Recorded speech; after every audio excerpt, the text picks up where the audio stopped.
Well, Netflix executives were in New York today to hand out a $1 million prize. They gave the prize to 7 researchers, scientists, and engineers from around the world. The group won the Netflix contest to improve its movie recommendation system by at least 10%.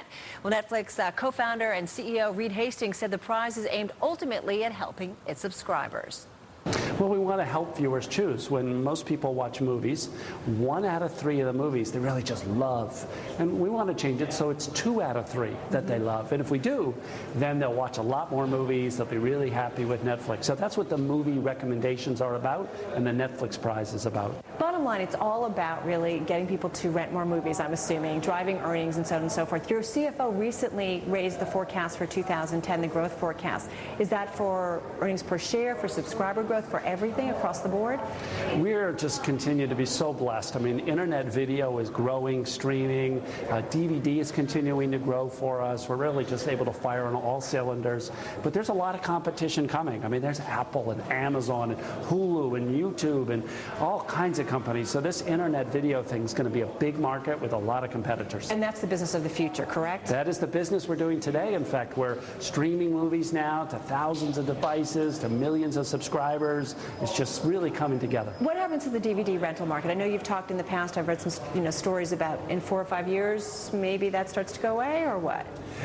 We think it's going to continue. It's growing for us today. It's continuing to grow. We think it's going to keep on growing for us for several years, and then it will peak and it will start to tail down eventually. But at least for the next couple years, it's going to continue to grow. You talk about the online video market. I mean, that is certainly the market everybody's on. You mentioned all the competition. I'm curious, who do you see as your main competitor? Is it Google and YouTube? Is it Amazon? Is it Hulu? Who is it? It's really the combination of all of those. So we don't yet know, and everybody's innovating a lot, doing amazing stuff. I mean, with the new YouTube and high quality, with Apple and Amazon doing great stuff. Hulu is just stunning. I mean, it's really all coming together. And all of the internet, it's about creating more choice for consumers. Right, so certainly the consumer benefits. But I'm just curious, like, when you go to bed at night or when you wake up in the morning, who is it that you think about, that you want to know among that group what they're doing? You know, usually when you anticipate your competitors, you're wrong. And so I try not to think too much about one because, you know, it's all of them that will be eventual competitors. And that's okay. You know, that's what makes the market strong. Right. You can't discount any of them. That's correct. No discounting. Now, in terms of the future, it's often about getting so much content. I know you've talked about getting access to more content going forward, whether it's HBO or so on and so forth. Are you anticipating spending a lot more on licensing going forward in order to access that content, since that's what it's all about?